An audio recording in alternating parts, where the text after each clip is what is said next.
ഒരു മകള് ആത്മഹത്യ ചെയ്തു. ഞാൻ ചോദിച്ചു എന്താ പറ്റിയെന്ന് ചോദിച്ചു. 1 മുതൽ 12ാം ക്ലാസ് വരെ എല്ലാ ക്ലാസ്സിലും എല്ലാവരെക്കാളും ഉയർന്ന മാർക്ക് വാങ്ങി വിജയിച്ചവൾ. അവള് ഒരു മുഴം കയറിൽ ഒരു ഫാനിൽ ജീവിതം അവസാനിപ്പിക്കുക. സ്വന്തം അപ്പനമ്മയെ പറ്റിയല്ലേടാ, എങ്ങനെയൊക്കെ എഴുതാമോ? പ്രിയമുള്ള മാതാപിതാക്കളെ, ഇതൊരു ആത്മപരിശോധനയുടെ സമയമാണ്. തോക്കാനായിട്ട് ഓരോ കുട്ടിയും പഠിക്കണമെന്നാണ് പറയുന്നത്. അത് മാതാപിതാക്കളിൽ നിന്ന് തന്നെ പഠിക്കണമെന്നാണ്. അവിടെ തോറ്റുപോയത് ശരിക്കും അവളല്ലല്ലോ, അവരുടെ മാതാപിതാക്കളെ. അങ്ങനെ തോറ്റ മാതാപിതാക്കളായി ജീവിക്കാനാണോ നമുക്കിഷ്ടം? ഇല്ല, ജയിക്കണം, മറ്റുള്ളവരുടെ മുമ്പിലും മക്കളുടെ മുമ്പിലും. ക്രിസ്തുവിൽ എത്രയും സ്നേഹം നിറഞ്ഞവരെ, ഒരു ദിവസം എനിക്ക് പരിചയമുള്ള ഒരു സ്കൂളിൻ്റെ വരാന്തയിലൂടെ ഇങ്ങനെ നടന്നു പോകുമ്പോൾ ആ സ്കൂളിലെ അച്ഛമ്മ ഓടി വന്നിട്ട് എൻ്റെ അടുത്ത് പറഞ്ഞു, അച്ഛൻ ഒന്ന് സഹായിക്കണം. ഞാൻ ചോദിച്ചു എന്ത് പറ്റി? അച്ഛാ, 5, 6, 7 ക്ലാസ്സിലെ കുട്ടികൾക്ക് ചെറിയൊരു സെമിനാർ സംഘടിപ്പിച്ചിട്ടുണ്ടായിരുന്നു. സെമിനാർ എടുക്കാമെന്ന് പറഞ്ഞ ആൾ ബ്ലോക്കിൽ പെട്ട് കിടക്കുക. ഒരു 1/2 മണിക്കൂർ എടുക്കും പുള്ളി ഇവിടെ എത്താൻ. അച്ഛാ, ഒരു 1/2 മണിക്കൂർ പിള്ളേരോട് എന്തെങ്കിലും പറയുമെന്ന് ചോദിച്ചു. ഞാൻ പറഞ്ഞു, ടീച്ചർ ഞാനൊന്നും ഒരുങ്ങിയിട്ടില്ല. അച്ഛാ, എന്തെങ്കിലും ഒന്ന് പറഞ്ഞാൽ മതി. കാരണം ഞങ്ങൾ തന്നെ കയറുമ്പോൾ അവർ സ്ഥിരം കാണുന്നതാണ് ഞങ്ങളുടെ മുഖം. വേറൊരു മുഖം കാണുമ്പോൾ അവർക്കൊരു സന്തോഷമാവില്ല. അച്ഛാ, എന്തെങ്കിലും പറഞ്ഞാൽ മതി. ടീച്ചറിൻ്റെ നിർബന്ധത്തിന് വഴങ്ങി ഞാൻ ക്ലാസ്സിൽ കയറി. ഏതാണ്ട് ഒരു 150ഓളം കുട്ടികളുണ്ട്, 5, 6, 7 ക്ലാസ്സിൽ പഠിക്കുന്ന കുട്ടികൾ. അപ്പോൾ ഞാൻ പ്രത്യേകിച്ചൊന്നും ഒരുങ്ങാത്തത് കൊണ്ട് ഞാൻ കുറച്ച് സമയം കളയാൻ വേണ്ടിയിട്ട് കുറച്ച് A4 സൈസ് പേപ്പർ എടുത്തിട്ട് അവരെ കൊണ്ട് തന്നെ അതൊരു 5-8 കഷണമായിട്ട് മുറിച്ചിട്ട് ഓരോ കഷണം പേപ്പറും ഓരോ കുട്ടികളുടെ കയ്യിലേക്ക് കൊടുത്തിട്ട് ഞാൻ അവരോട് പറഞ്ഞു, ചെറിയൊരു എക്സസൈസ് നിങ്ങൾക്ക് തരാം. വേറൊന്നുമല്ല, സ്വന്തം അപ്പനെയോ അമ്മയെയും പറ്റി ചെറിയൊരു നിർവചനം, ഒരു സൈഡിൽ അപ്പനും മറു സൈഡിൽ അമ്മയും, അങ്ങനെ എഴുതിയിട്ട് ചെറിയൊരു നിർവചനം എഴുതാൻ പറഞ്ഞു. കുട്ടികൾക്ക് സന്തോഷമായി. കുട്ടികൾ അവരുടേതായ രീതിയിൽ അവരുടെ അപ്പനെയും അമ്മയെയും കുറിച്ച് വളരെ മനോഹരമായിട്ടുള്ള ഓരോ നിർവചനങ്ങൾ ഇങ്ങനെ എഴുതി. അതിങ്ങനെ ഞാനിങ്ങനെ വായിച്ചുകൊണ്ടിരിക്കുമ്പോൾ എനിക്ക് തന്നെ കൗതുകം തോന്നി. കാരണം അത് നേരിട്ട് അവരുടെ മാതാപിതാക്കൾ വായിച്ചിട്ട് ചിലപ്പോൾ ചിലർ അപ്പം അവിടെ തലറിഞ്ഞു വീഴും. കാരണം അമ്മാതിരിയുള്ള വിവരണങ്ങളാണ് സ്വന്തം അപ്പനെയും അമ്മയെ പറ്റിയൊക്കെ എഴുതിയിരിക്കുന്നത്. പക്ഷെ അധികം ഒരു വിവരണങ്ങളൊന്നും ഇല്ലാതെ ഒറ്റ വാക്കിൽ ഒരു പയ്യൻ അപ്പനെയും അമ്മയെയും കുറിച്ച് സുന്ദരമായിട്ടുള്ളൊരു നിർവചനം എഴുതുകയുണ്ടായി. അത് വേറെ ഒന്നുമല്ല, അപ്പൻ ഈസ് ഈക്വൽ ടു ATM, അമ്മ is equal to supermarket. വായിച്ചു കേട്ടപ്പോൾ എനിക്കൊരു കൗതുകം തോന്നി. ഞാനിത് എഴുതിയവനൊന്ന് വിളിച്ചിട്ട് പറഞ്ഞോടാ, സ്വന്തം അപ്പനും അമ്മയെ പറ്റിയല്ലേടാ, എങ്ങനെയൊക്കെ എഴുതാമോ? എൻ്റെ മുഖത്ത് നോക്കി വളരെ ഇങ്ങനെ ചിരിച്ച് കളിച്ചിട്ട് അവൻ പറഞ്ഞു, അച്ഛാ, ഒരു മാസം അച്ഛൻ എൻ്റെ വീട്ടിൽ വന്നേക്ക്, എന്നിട്ട് അച്ഛൻ പറ ഞാൻ ഈ എഴുതിയതിൽ എന്തെങ്കിലും കുഴപ്പമുണ്ടാകും. ഞാൻ ഈ എഴുതിയത് സത്യമാണെന്ന് അച്ഛൻ മനസ്സിലാവാം അച്ഛാ. അപ്പോൾ അവൻ ഇച്ചിരി സങ്കടത്തോടെ എന്നാൽ തമാശ രീതിയിൽ പറഞ്ഞൊരു കാര്യമുണ്ട്, കാശിന് എന്തെങ്കിലും അത്യാവശ്യം ഉണ്ടെങ്കിൽ മാത്രം അപ്പൻ്റെ അര ചെന്നാൽ മതി. അല്ലാതെ എന്ത് കാര്യത്തിന് ചെന്നാലും അപ്പൻ എന്നെ ആട്ടിപ്പായിക്കും. തിന്നാനോ കുടിക്കാനോ ഉടുക്കാനോ വേണമെങ്കിൽ മാത്രം അമ്മയുടെ അടുത്ത് ചെന്നാൽ മതി. അല്ലാതെ ഉള്ള കാര്യങ്ങൾക്ക് ഞാൻ ചെല്ലുകയാണെങ്കിൽ അവർക്ക് നേരമില്ല അച്ഛാ. അപ്പം എൻ്റെ അപ്പനും അമ്മയ്ക്കും കൊടുക്കാവുന്ന ഒരു പ്രായോഗിക നിർവചനമല്ല അച്ഛാ. അപ്പൻ ATM ആണ്, അമ്മ സൂപ്പർ മാർക്കറ്റാണ്. പ്രിയമുള്ള മാതാപിതാക്കളെ, ഇതൊരു ആത്മപരിശോധനയുടെ സമയമാണ്.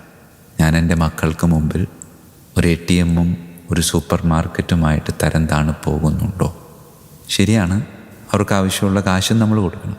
പക്ഷേ കാശും സാധനങ്ങളും മാത്രം കൊടുക്കുന്ന ഒരു ATM-ഉം സൂപ്പർ മാർക്കറ്റുമായി ഒരപ്പനും അമ്മയും കുടുംബത്തിൽ തരം താണു പോകുന്നുണ്ടോ എന്നൊന്ന് പരിശോധിക്കേണ്ട അത്യാവശ്യം. ചില മാതാപിതാക്കളൊക്കെ ചിലപ്പോൾ പറയാറുണ്ട്, അച്ഛാ, ഞങ്ങളുടെയൊക്കെ ചെറുപ്പത്തിൽ വളരെയധികം കഷ്ടപ്പെട്ട് ബുദ്ധിമുട്ടിയാണ് അച്ഛാ വളർന്നത്. ഒരു നേരത്തെ ഭക്ഷണത്തിന് വരെയൊക്കെ ഒരുപാട് ബുദ്ധിമുട്ടിയിട്ടുണ്ട്. അത്രയും ബുദ്ധിമുട്ടി വളർന്ന ഞങ്ങളുടെ മക്കൾക്ക് ആ ഒരു ബുദ്ധിമുട്ടുണ്ടാകരുത് എന്ന നിർബന്ധം ഞങ്ങളുടെ ഉള്ളിലുള്ളത് കൊണ്ടാണ് അച്ഛൻ ഞങ്ങളിങ്ങനെ ചോദിക്കുന്നതൊക്കെ, കാശ് ഉൾപ്പെടെ എല്ലാം കൊടുക്കുന്നത് അതുകൊണ്ടാണ്. പ്രിയമുള്ളവരെ, കൊടുക്കണ്ടെന്നൊന്നും ഞാൻ പറയുന്നില്ല, അവരെ ബുദ്ധിമുട്ടിക്കണമെന്നും പറയുന്നില്ല. പക്ഷെ അവരെ ബുദ്ധിമുട്ട് അറിയിച്ചു വളർത്തണം. നമ്മുടെ മാതാപിതാക്കൾ നമ്മളെ ബുദ്ധിമുട്ട് അറിയിച്ചാണ് വളർത്തിയത്. പലപ്പോഴും ഉണ്ടായിരുന്നിട്ടും ചിലതൊക്കെ ചില സമയത്ത് അവർ തന്നിട്ടില്ല. അത് നമ്മളോട് ഇഷ്ടമില്ലാഞ്ഞിട്ടല്ല, മറിച്ച് അവർ നമ്മളെ പഠിപ്പിക്കായിരുന്നു. എന്താണ്, നമ്മളൊരപ്പനോ ഒരമ്മയോ ആകാനുള്ളതാണ്. ആ സമയത്ത് എങ്ങനെയാണ് മക്കളെ വളർത്തേണ്ടത് എന്ന് പരിശീലിപ്പിക്കാൻ പരിശ്രമിച്ച മാതാപിതാക്കളുടെ ആ ഒരു വലിയ നന്മ പലപ്പോഴും മക്കൾ തിരിച്ചറിയാതെ പോകുന്നുണ്ട്. അതുകൊണ്ട് തന്നെ അവരുടെ മക്കൾക്ക് ചോദിക്കുന്നത് എന്തും വാരിക്കോരി കൊടുക്കുക. അങ്ങനെ വാരിക്കോരി കൊടുക്കുമ്പോൾ ചിലപ്പോൾ നഷ്ടമായി പോകുന്നത് നമ്മളുടെ തന്നെ മക്കളാണ്. അതുകൊണ്ട് അവരെ ബുദ്ധിമുട്ടിക്കണമെന്നല്ല പറയുന്നത്, അവരെ ബുദ്ധിമുട്ട് അറിയിച്ച് വളർത്തണം. അവരെ ബുദ്ധിമുട്ട് അറിയിച്ച് വളർത്തണം എന്ന് മാത്രമല്ല, അതിനോട് ചേർത്ത് വേറൊരു കാര്യം കൂടെ പറയാൻ ആഗ്രഹിക്കുക. മാതാപിതാക്കൾ മക്കളെ തോൽക്കാൻ പഠിപ്പിക്കും. പഠിക്കാതെ തോൽക്കാൻ അതെല്ലാവർക്കും പറ്റും. അതിന് പ്രത്യേകിച്ച് ഒരു പരിശീലനത്തിൻ്റെ ആവശ്യമില്ല. ഞാൻ പറയുന്നത് തോൽക്കാനായിട്ട് ഓരോ കുട്ടിയും പഠിക്കണമെന്നാണ് പറയുന്നത്. അത് മാതാപിതാക്കളിൽ നിന്ന് തന്നെ പഠിക്കണമെന്നാണ് എൻ്റെ ആഗ്രഹം.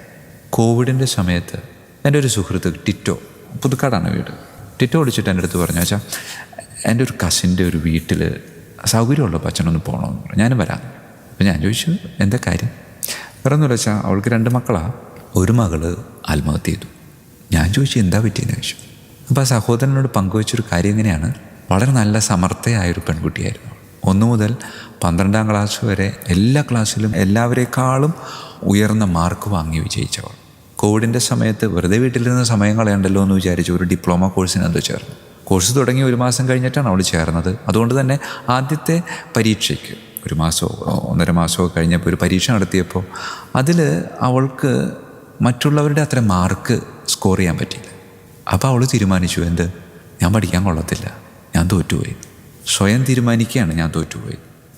അവൾ ഒരു മുഴം കയറിൽ ഒരു ഫാനിൽ ജീവിതം അവസാനിപ്പിക്കുക. പ്രിയമുള്ളവരെ, അവിടെ തോറ്റുപോയത് ശരിക്കും അവളല്ലല്ലോ, അവളുടെ മാതാപിതാക്കളല്ല. പലപ്പോഴും മാതാപിതാക്കൾ മക്കളെ തോക്കാൻ പഠിപ്പിക്കാറില്ല. എങ്ങനെയാണ് അവരെ തോക്കാൻ പഠിപ്പിക്കുക? വിചിത്രമായൊരു കാര്യമാണ് ഞാൻ പറയുന്നത്, നിങ്ങൾക്ക് ചിലപ്പോൾ തോന്നിപ്പോയേക്കാം. പക്ഷെ വിചിത്രമായ ഒരു കാര്യമല്ല. മക്കളെ മാതാപിതാക്കൾ തോൽക്കാൻ പഠിപ്പിക്കണം.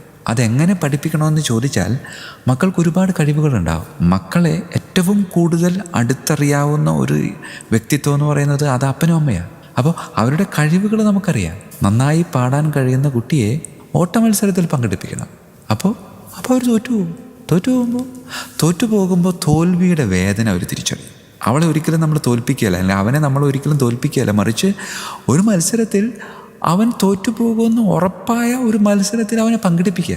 അപ്പോൾ അവിടെ അവൻ തോൽവിയിൽ നിന്നുണ്ടാകുന്ന വേദന അവൻ തിരിച്ചറിയുക.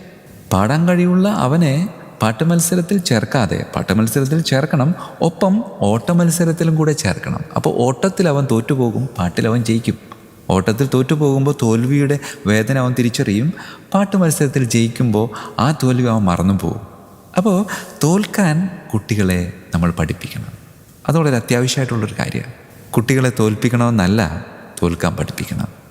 കുട്ടികളെ ബുദ്ധിമുട്ടിക്കണമെന്നല്ല, ബുദ്ധിമുട്ട് അറിയിച്ചു വളർത്തണം. അങ്ങനെ മാതാപിതാക്കൾ കുട്ടികളെ ബുദ്ധിമുട്ട് അറിയിച്ചു വളർത്തുമ്പോൾ, മാതാപിതാക്കൾ കുട്ടികളെ തോൽക്കാൻ പഠിപ്പിക്കുമ്പോൾ, ആ മകൻ്റെ മകളുടെ ജീവിതത്തിൽ എന്നും വിജയിച്ചു മുന്നേറുവാനായിട്ട് അവർക്ക് സാധിക്കും. അല്ല എങ്കിൽ ചിലപ്പോൾ ഇതുപോലുള്ള ചില ആത്മഹത്യകളിലൂടെ ഈ മാതാപിതാക്കൾ അവർ പോലും അറിയാതെ തോറ്റുപോകും. അങ്ങനെ തോറ്റ മാതാപിതാക്കളായി ജീവിക്കാനാണോ നമുക്കിഷ്ടം? ഇല്ല, ജയിക്കണം, മറ്റുള്ളവരുടെ മുമ്പിലും മക്കളുടെ മുമ്പിലും. അതിനുവേണ്ടി അവരെ ബുദ്ധിമുട്ട് അറിയിച്ചു വളർത്താം, അവരെ തോക്കാൻ പഠിപ്പിക്കാം. ദൈവം അനുഗ്രഹിക്കട്ടെ.